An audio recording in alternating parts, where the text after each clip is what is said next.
Hi, everybody. Thank you for coming. And so first, we are privileged to have with us tonight a man that served as the senior pastor of First Baptist Church of Pearland from 1990 to 2002, and he inspired his congregation to get involved politically and take over the Pearland City Council.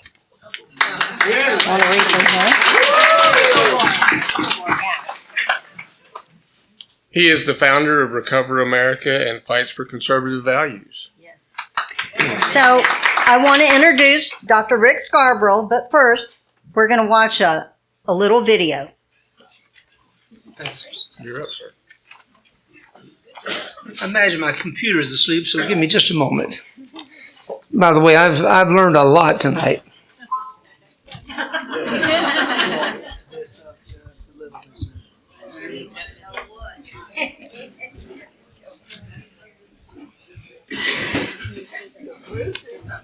I do have a question. If this organization is 30 years old, how come I hadn't met a single woman over 50?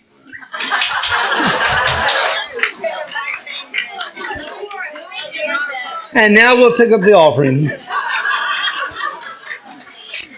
I want you to watch this 5-minute video. It will tell you a lot about what we do and it will set up the rest of the evening. So I trust you'll find it informative. Our country's in a free fall. We'd recognize that. First of all, I'll show you how bad it is. Our children are under attack. This is books we've taken right out of libraries across the Houston Metroplex. The Gay BCs. G is for gay. It's a word that implies you're a girl who likes girls or a guy who likes guys. T is for trans. It's a brave step to take to live as the gender you know is innate. We're not losing our children in college as we supposed. We're losing them in the elementary schools.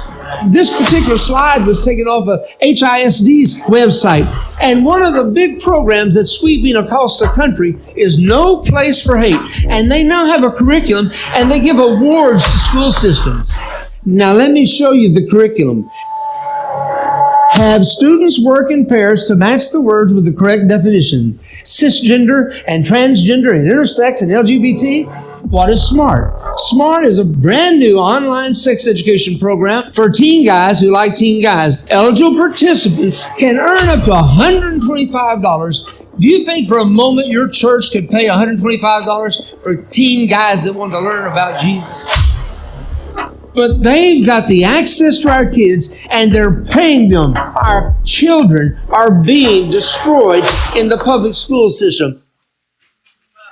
On its face, it is an evil, wicked law. He gets really riled up about pending congressional legislation that would expand federal hate crimes law to include homosexuals. If you preach God's word and say that Romans 1 is applicable to this society, you're speaking hate speech, and the next step then is fining the preacher or incarcerating the preacher for speaking out to what he biblically believes.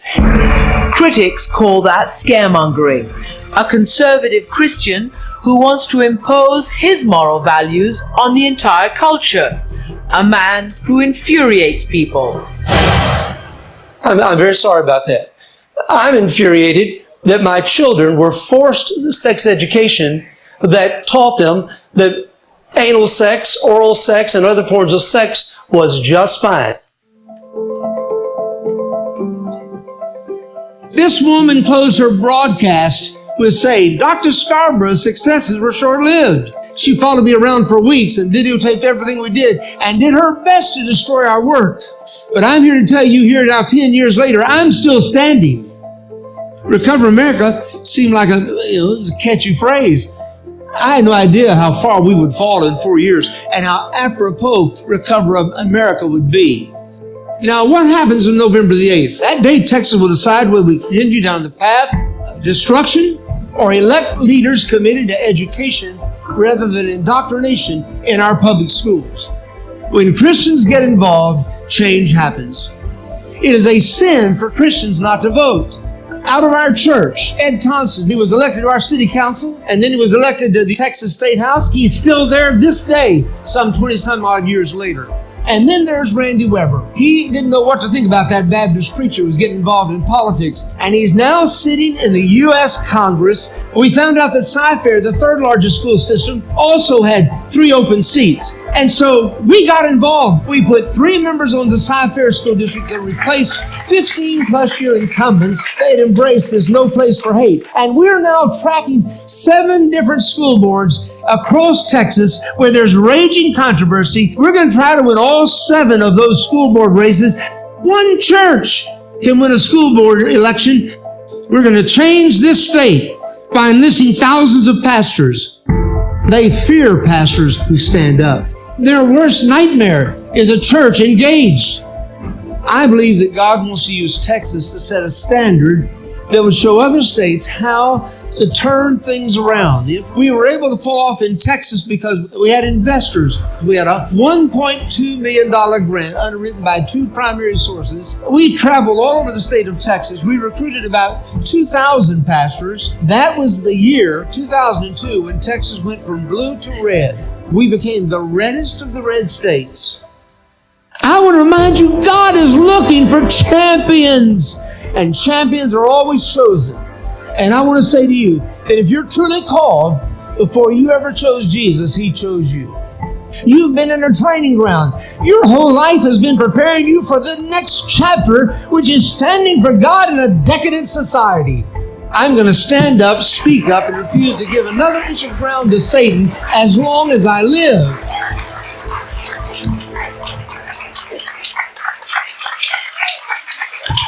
Thank you. We're in a war right now. I hope you realize that. And the only hope for this nation is not whoever gets the nomination for the Republican Party or the Democratic Party, but it's a church. I have spent my entire life, it seems, the last 30 years certainly, I've been looking for pastors all over this country who would stand. And in 2000, which was in the year 2002, which was mentioned, because of a medical doctor in San Antonio and a gentleman, Bo Pilgrim, who's now deceased, that $1.2 million was underwritten, and we were free to work that entire year and go all over the state and say, pastors, we've got to do it. Giving my own personal testimony, I went to First Baptist Church Pearland for one reason, to win souls to Christ. In the first 2 years we were there, we baptized over 500 people. God was moving miraculously. But on the way to church one day, and maybe you've heard this story, so I won't belabor it. You can read about it, and enough is enough. But on the way out of the church doors, one of the ladies said, "Preacher, are you going to that school assembly tomorrow?" I didn't even know they were having one.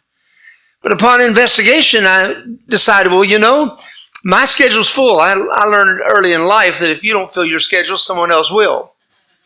And I always try to work by a schedule. And so the next day I was loaded. I was bringing in a prospective staff member and was going to show him around Pearland. And so I didn't see a way I could go. So I sent Rod Compton to monitor the assembly. You know, my thought was, how bad can it be? We had sex education when I was at Galena Park High School.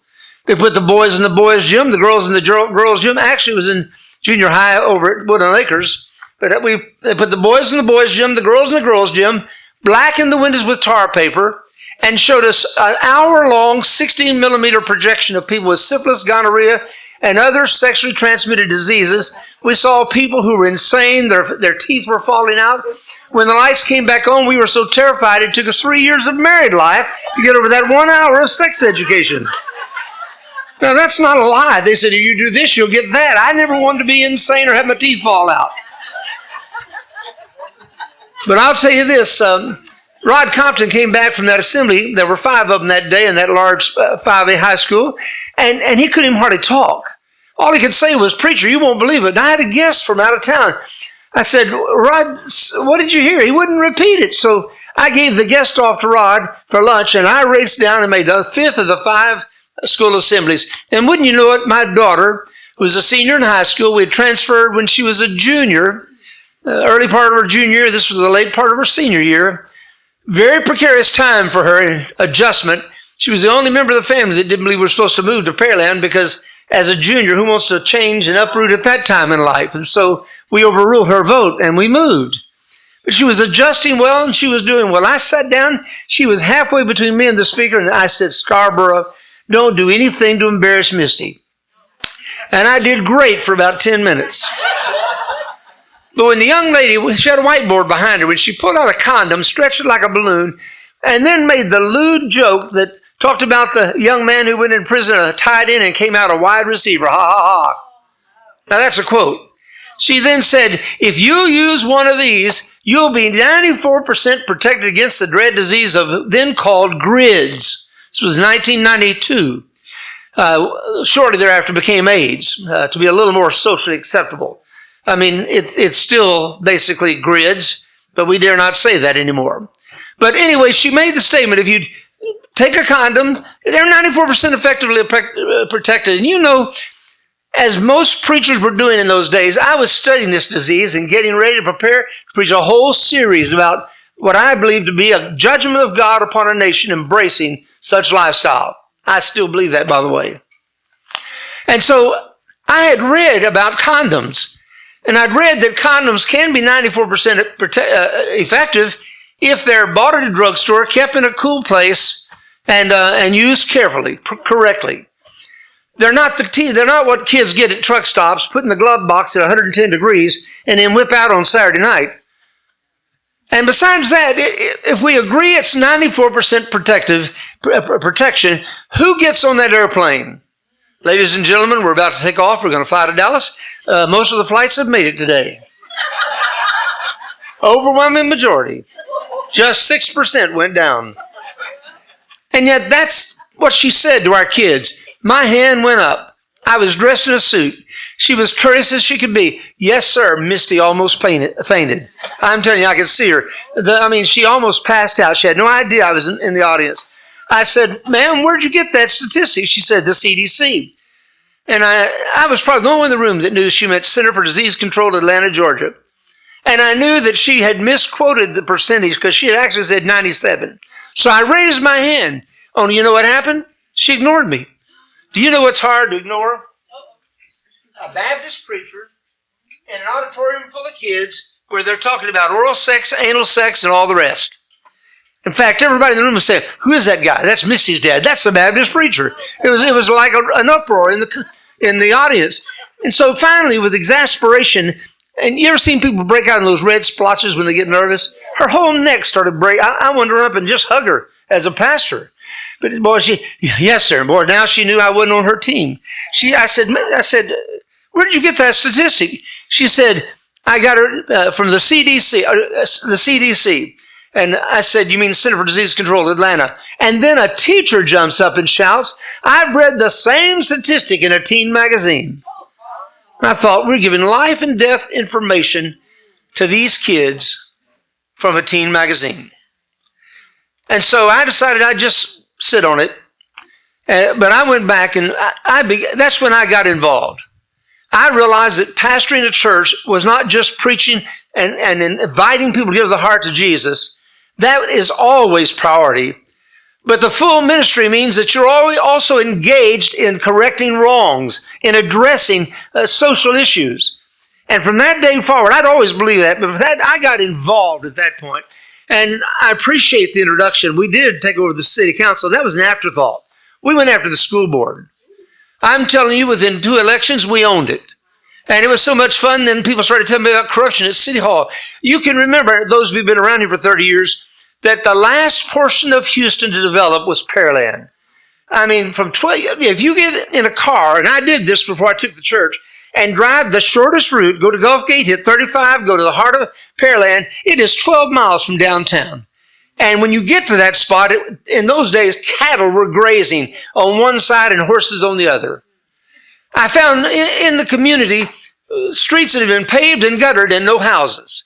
And that's when I found out the good old boys, they liked their country town, and they would do whatever they had to do, even lying to developers to keep it like it was. And so I got involved. And you know what? Before long, we had the city council. That's when the news showed up. There were actually 2 commentaries done on our activities. The other was by a lady by the name of Andrea Pelosi. Now, I didn't connect the dots in those days because Nancy wasn't quite so famous. But that was her daughter that did that one for HBO. In both counts, they went after me as, trying to take over the town, trying to take over America. And, well, honestly, I was. But I couldn't say that. I mean, why not take it over for Jesus? I mean, in America, he who has the most votes wins. You are aware of it. At least it used to be that way.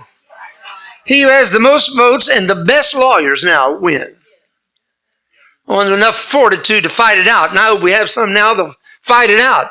I would like to see Houston and Harris County become the turning point. But I'm going to tell you what my role in this is.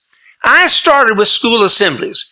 At age 65, I handed the reins of Vision America over to a subordinate, and I had a chance to go to Washington, D.C. and teach Bible in Randy Weber's office. And I took it. I looked at it as the great way to finish. I'm still a pastor. And I found out at 65 years of age, you could run for president, but you couldn't be a pastor. Think about it. Nobody wants a pastor at 65. You might think that wisdom would be valued, but I found it real quick. I wasn't going back in the pastorate. Now, I could run for president at 80. I could have dementia and be president, but I couldn't be a pastor. So when that door opened, I ran through it. My wife and I kept our home in Nacogdoches. Every single week, I would drive down to Houston, catch a plane, the same schedule that Congress kept. I'd fly to the apartment provided right across the street from the Supreme Court, and I started Bible studies in Randy's office, in another pastor's office who I had inspired, so he said in the book he wrote, Jody Heiss. I did a 10 Commandments rally during that episode when the 10 Commandments was the big thing. And I traveled the country with Alan Keyes. And we went to Barrows County, Georgia, where I met Jody Heiss. And before I knew it, he was running for Congress and became one of our stalwarts in Congress until he tried to go back and run for Secretary of State in his own home because he wanted to be closer to home. But I was having the time of my life. 2016 rolled around. And guess what happened? Beto O'Rourke, a communist, came within 6 percentage points of taking out a committed Christian and the son of a charismatic pastor. And I'm telling you, my phone began to ring. My former board that had all been dismissed said, Rick, you got to come back to Texas. We got to start all over, but we've got to get pastors moving in Texas again. I moved back and resigned that position, got a man in my place. We had Bible studies in State Department, Bible studies in the Pentagon. I was even discipling the president of the World Bank, an experience I'll never forget and a friend that I'll never lose. But Texas was in trouble. Pastors were not engaged. The ministry had taken a whole different tune. In fact, Vision America doesn't even exist anymore. The assets and the data and all the rest were used to create a new ministry, and I pray God's blessings on that new ministry. But I started from scratch at age about 67 at this point. And I'm telling you, building an organization from the ground up is like you just experienced in here. What's your budget? How many people can you hire? I've got a very trim staff that will have to be dismissed if money don't come into our offices in the next 30 days. And I'm telling you, we're fighting a fight. I'm focused on one thing now, school board races. Isn't it interesting? That's where I started. You take this arc, and we traveled across the country. What you saw there was me speaking to 150 pastors in a 3-day conference. That was the final address. What you saw when they were coming for it, they were signing a muster roll. They were committing their life to changing their city and their town. We do those all over because of a wonderful donor who underwrites that $200,000 event where we bring them and their wives in for a second honeymoon, all expenses paid in resorts. And during that time, they get 20 hours of in-class instruction from the best in the country that we fly in to speak to them. My role is to give that final address, and what you saw was the result. In addition to that, I traveled the country over, 20,000 pastors face-to-face that made commitments just like that. But while we were preparing for the 2020 election, the only subordinate I had came to me and said, well, you know, there's an election right now in 2019. This is in August of 2019. I said, what kind of election in an off year. School board elections. I said, are you kidding? He said, yeah, 3 open seats in HISD and 5 open seats in HISD and 3 open in Cy-Fair, the largest, third largest in the entire state. Combined attendance of over 300,000 students. And when we started looking at websites, you know what we found? I want these back. And, let me tell you an experience I had when I was in Pearland. Back in the prehistoric days, the 90s, we didn't have all these gadgets where you could control what you see and don't see. I happened to attend a gay pride parade. I actually was on my way to the hospital and found out it was that day, and so I had to stand there, couldn't get across the road. I saw men in jockey straps saying 2, 4, 6, 8. How do you know your kids are straight? So I went to my car and got my camera and I recorded it. I told the guys in our audio-visual department, I said, you can't show some of these scenes. There was literally nudity in some of it. And so I had them, every time they spent hours, every time it would come to something, they'd just cover the cap. And then they'd take it off. Well, we had 2 monitors facing our 100-voice choir. And when you cover the cap, it doesn't keep that feed from going to the choir. And so my wife was in the choir, and I'm sitting up there, and I could hear a rumbling behind me. And I mean, these women back there were just in shock in church, seeing this stuff. And I mean, I could see the anger just rising up. So I shut it all down. I apologized. Wasn't their fault. It was my fault. We just didn't think about that. But I said, isn't it amazing that you church people get angry over what your eyes have seen than what took place last Monday in the streets of Houston with our mayor's approval? I'm afraid our anger is displaced. I said all that to say, I'm going to show you things that you'll be offended by. Some of you people with baptized eyes, don't look at it. But these all came out of our local libraries. The Gay BCs, which were spoken to, Lawn Boy. This is about a young boy having sex with men. It's a novel. Rainbow, First Book of Pride. Body Image. How to Love Yourself. Live Life to the Fullest. All kinds of bodies. And change your body if you need to. God didn't know what he was doing. I mean, he put the wrong person in that body. We got to fix this. We are building the Tower of Babel. And I think you know how that ended. Here's one. It's very popular. The hips on the drag queen go swish, swish, swish. There's now child drag queen shows going around the country. 2 copies of that, 2 copies of that. I just want you to kind of pass these around and become informed. Here's one. You know what this is? See how many pages this is. This is a novel. 353-page novel. Yeah, just scatter them out and pass them around. The old song, take one down and pass it around. 99 bottles of beer on the wall. All right, I was in church camp when I was a kid. This is a total 350-page novel, and all it is cartoon images of every sex act you can imagine. Shows boys how to have sex with other boys and how to, first of all, soften up the rectum so it won't hurt quite so bad. How to have sex with men. It's all there. This is Blankets, another interesting novel. And you know what happens when a first grader gets a hold of some of this stuff? He tells all of his friends. These things are being checked out by the hundreds. Don't you think that this is an idle time? And you know what? 68% of the teachers in Texas by poll, I think it's 68, I wrote it down, now believe that the LGBTQ agenda should be taught and embraced. 68%. We're grooming our children for pedophiles. That's what's happening. Now let me tell you what I'm going to spend the rest of my life doing. And by God's grace, if I can raise the budget and get people behind me, in 4 years, I want to expunge this entire state of every immoral book in the library. Call me a Nazi, call me a book burner. I've been called worse. Listen, I spent 10 years pastoring church. I pastored church for 12. 10th year he moved out. But a charter member who every Sunday would walk out and softly say, and everybody thought he was saying, good sermon preacher, love you preacher. He was smiling and all but cursing me every single week. living for the day when they'd finally get rid of me.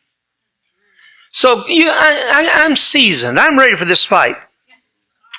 And I'm willing to fight it, but I can't fight it alone. I'm looking for people who will join me, who will sign up for our bi-weekly newsletter, where we'll tell you what we're doing and how we're going to do it. It's February 14th. My sweetheart of 52 years has already been given her gift, and I've already kissed her, told her how much I love her. She's been confined for 5 weeks now. She had 2 surgeries on her spine. She's going to fully recover, but it's been quite painful, a journey. I've never had a greater love and respect for motherhood and womanhood. I cannot get my fingernails clean or dirty because I'm washing dishes 3 times a day. And I found out you can't just put them in the dishwasher. And now I soak everything. My whole life I just let it crawl. Just lay in the sink until it got hard, and she had to figure out a way to get it off. It never occurred to me if I just get in the water, it would stay soft. You could wash it off. And now my life has been changed by this. I respect and love you mothers more than you'll ever know. But I'm telling you, you're in this club because you're a warrior. I need prayer support. I need financial support. I just need people who will rally to the cause. Over the next few months, I'm finishing up my latest book. I've got to get it finished by this weekend, and I'm going to make it. We're in the last chapter. Co-authoring this book with a man named Steve Fazell, who's written books with Mike Huckabee and Carol Swain and several others. He's an accomplished writer. Called me and asked me to co-author the book. Our working title in this 300-page book is America at the Crossroads. And if we get permission, the byline will be, will you choose normal or crazy? Sarah's a dear friend. I went to school with Mike, preached revivals in his churches, remained close all through the years, and I complimented her the day after that speech. Got a response immediately back. I have her cell phone number. I prayed for her when I was in Washington when she was the spokesperson for Trump. She's like a third daughter to our family. Now, folks, we got to fight this battle. I don't know if we may be in the end times. Let me tell you this, though, American Christians. A lot of our fellow church members just sitting around saying, oh, it's getting bad. Jesus is going to come. Jesus is going to come. Hallelujah. Jesus is going to come. He's going to come. I'm not going to vote. I want it to get worse. Jesus is going to come. Jesus is going to come. What arrogance to think that while the Christians in China, in the Middle East, think they're in the tribulation, that the whole Bible was written to get us out here before it gets bad. I'm telling you, God's going to leave us in this mess to let us experience the result of our negligence. The church could have turned this thing around 20 years ago. And it's now or never. I used to spend every dollar an hour I had trying to find the preachers who would stand. But they're getting so few in number now, I'm going right past them to find the people in their churches that'll stand. All the pastors, all the better. But I'm never limiting myself to pastors again. It is time. It is past time for the church to rise up and become the church. God bless you all. I will take questions. Thank you. Thank you. Praise the Lord. Bless you. Well, I think they want me to take questions for a few minutes. They taught me as a preacher in seminary to always have the crowd out by 12. And man, we still got 4 hours. So I got some more if you want it. Just any questions from anyone? Call to action. What's our call to action? Our call to action is to get God. They talked. That was done, a few months ago before the last round of elections. We've been targeting what we thought we could win. Now we're branching out. In May, we picked out 40 school boards that we're going to try to change. That's an aggressive challenge for us. But what happened is we won about 75% of the races we targeted this last go-round when there was a Christian alternative and not 2. We lost several races because 2 conservatives ran against 1 liberal. And that is the most foolish thing you can do. They had many more votes together, but they handed it to the liberal. So now we're sitting, when there's two conservatives, we're having sit-down sessions, and we're asking the one who is the least electable to wait till the next round, and we pledge support to them if they'll just sit it out this time. One conservative against one liberal, and we can win it. 75. One church can change a city. I mean, when you get out beyond the Houston, and you go across Texas, West Texas, I'm telling these towns that have 5,000 people, I'm telling these pastors and saying, listen, any one of you, your church can win it. But I have to have the money to do it. And that's where we're at right now. Yes, sir. Yeah, It is. can you hear it? Okay. Yes. If parents are remanding their children to the state to be raised instead of taking on their own responsibility and homeschooling or doing their own little groups, we're always going to be fucked with other people trying to poison our children until we take our own responsibility. Well, I'm glad you brought that up. Our message is threefold. Get as many kids out of public schools as you possibly can, as quick as you can. We're working with Public School Exit, and you can look them on the web, and I'm telling you, we're urging parents to get their kids out of these public schools. Secondly, send seasoned adults in to be educators, to be superintendents. Parents, not children, can change the direction of a school. One godly teacher can make a difference, but you get a handful of them together, and all kinds of power can come. But here's the third thing you must never forget. We have so many broken families and single-parent families that there's always going to be, especially in our inner cities, millions of children left behind. And we cannot, God forbids that we forget them. And that's why we've got to try to change the direction of those public schools and save the children that are there. And anything less than that is to sin against God. If you offend one little one, it would be better for you to have your neck tied and chained to a millstone and thrown into the sea. And that's repeated in 3 different Gospels. I think God meant us to understand that. Next question. Well, amen. Amen. But we can't just neglect these schools. Yes, ma'am.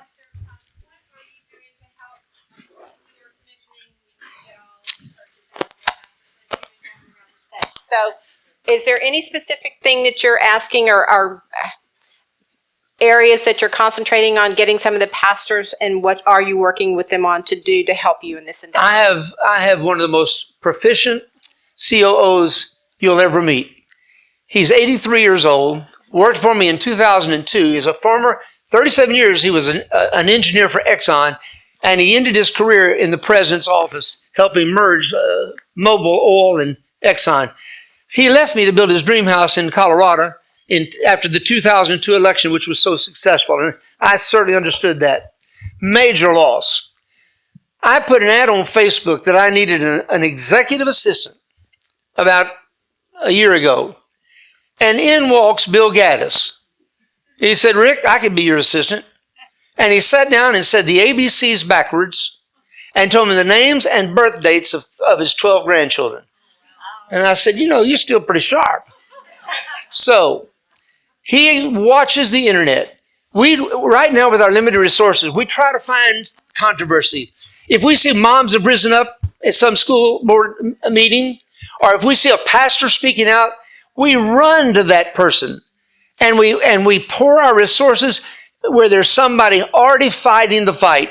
Now, when we have the money, we're going to create the fights. We're going to go all around Texas, and we're going to find the one pastor in every town that hasn't given up and hadn't just laid it down. Here's the thing. When pastors come out of seminary, most of them went to seminary because they couldn't, they had a calling on their life they couldn't deny. And they loved Jesus enough to rush into hell with a water pistol. In seminary, everybody was poor. It was just poverty everywhere. Some of them living on food stamps, most of them trusting God and just getting by. But they go to their first church. In my case, racism rose up. I was 22 years old. And I found my deacon body was full of racists when I tried to baptize a black basketball player. Never even thought about it. Caught him down. He'd gotten saved. And that day there was a called deacons meeting, and I was invited to it. And I'm telling you, they were livid over me inviting a black to be baptized. So you know what I did? I chose to fight that. And I won the fight. And when it come time to baptize the child, he decided that was a church he wanted to be a part of, and I don't blame him. Most pastors, when they're young, fight those fights. But the ones who don't, they seem to get the next nice, bigger pastorate. And they get more income. And they go to the county seat. And they're the kingpin in the whole city. But the guys that are the fighters, they find fewer and fewer churches want them. And here's what happens at about age 40, when you get your kids are in high school now. A church opens up and you want to move, but nobody in your church, in your family wants to move. And your wife is saying, and I'm not exaggerating this, just cool it. Look at all of our friends, how much better they're doing. Quit causing controversy. And at that point, they decide, will I be a called man or a hireling? And a whole bunch of them become hirelings. You know what happens when we put 150 pastors in that kind of setting for a weekend? We offer them a second chance. And I mean, then we tell them about the Black Robe Regiment and the price those men paid, like George Mueller and others, Muhlenberg, I should say. We talk about the price they paid and how many of them gave their lives, and how much of the warfare and armaments were kept in the ceiling or floor of a church. And I mean, we see the light bulb come back on, and we say, we're giving you a second chance to become a man of God. And they walk down there and they sign a pledge of their life. We have several thousand of those now that we've signed up. 2,000 or 3,000. I don't mean to sound like it's more than it is, because these things are expensive to put on. We do about 3 or 4 a year. The man that owns the Timothy plan, which has $1 billion in assets that people said could never be done because he's never invested in a single company all these years that did anything that would dishonor Christ. And he recently was called to New York Stock Exchange and ring the bell when he hit $1 billion. He underwrites these events. By the way, you know how I met him? I was sitting at my desk about 10 years ago. Phone rang. Art Alley. He said, what are you going to be doing tomorrow? I said, I'm going to be right here at this desk. We got things we're working on. He said, okay, I'll see you at lunch. He came to lunch, but you know where he came from? I'm in Nacogdoches. He flew from Orlando to Houston, rented a car, and drove to Nacogdoches and took me to lunch and started giving me $6,000 a month. And he gave it to me until I gave the ministry away. And he was on the board and was asked to step down. When we convened Recover America, he came back on, and he supports me to this day. Not quite that much, but more than anybody else. And he underwrites these big events because we know we can change pastors in those big events. One more question. I know it's getting late. Yes, ma'am. Hallelujah. Just keep it up, sister. Well, listen, I've got some books over here. I ought to start taking pre-orders for the book that's coming out. We hope to have it out by the end of the summer. But it's going to be something that really addresses the ills of our culture. All right. Yes, ma'am. I was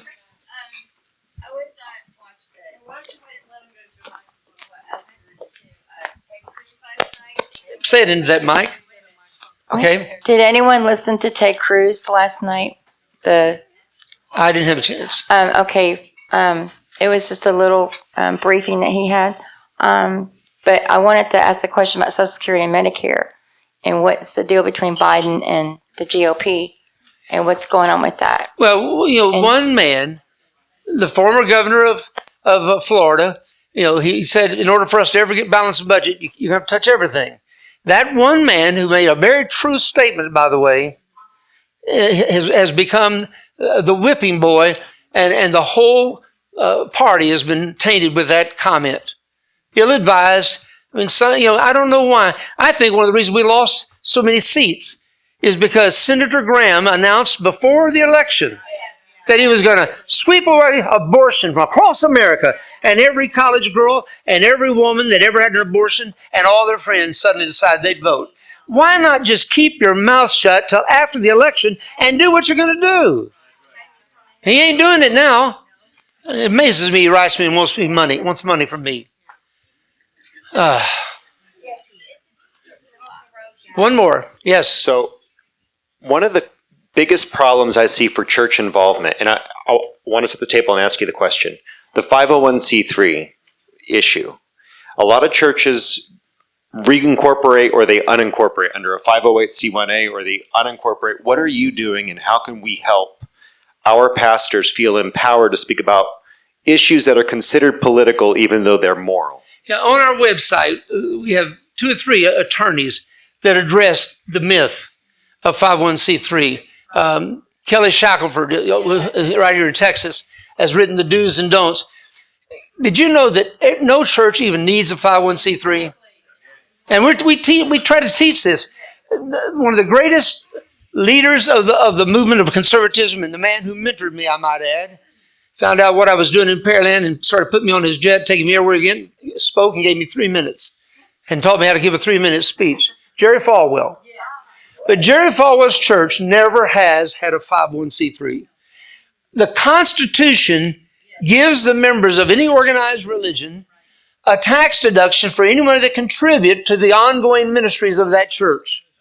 And you do not have to have a C3. If you get a C3, maybe it helps you legally in case somebody trips and falls. I don't even know about that.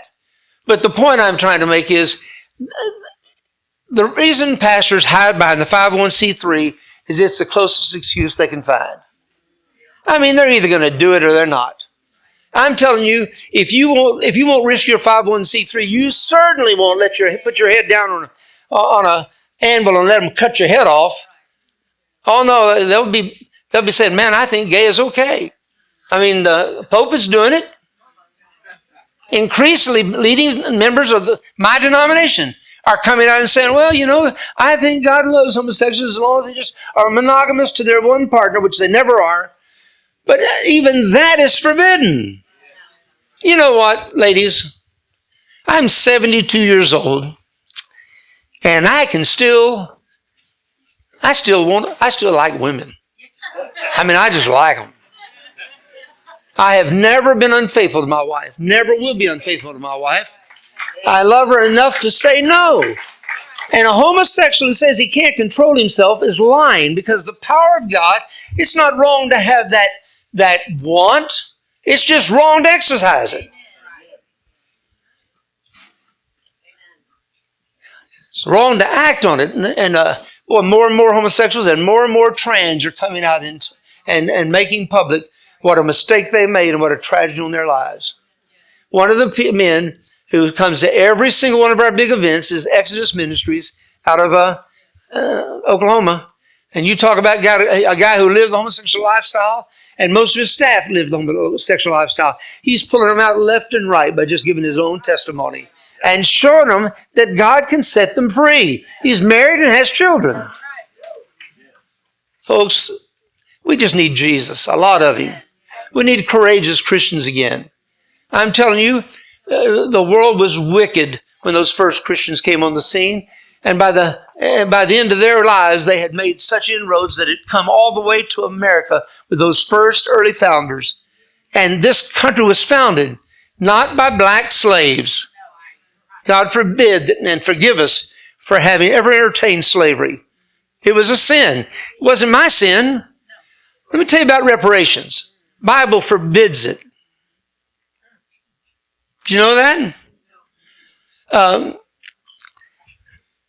Our fathers ate sour grapes, and our teeth are set on edge. No, your teeth aren't set on edge because your fathers ate sour grapes. Your teeth are set on edge because you're choosing to sin. The soul that sinneth, it shall surely die. I am not responsible for my father's sins.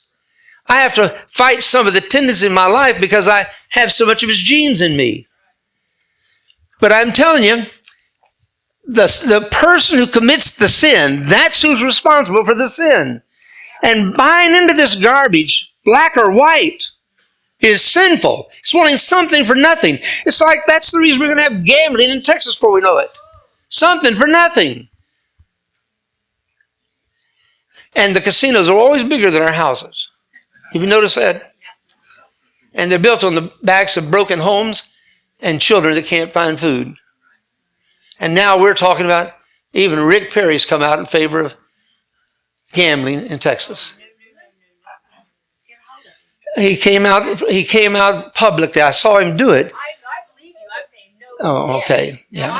Yeah. Not casino gambling, but he made this statement. You elect elected officials, and then you don't trust them to make decisions. And that's a guy that I helped get elected to governor.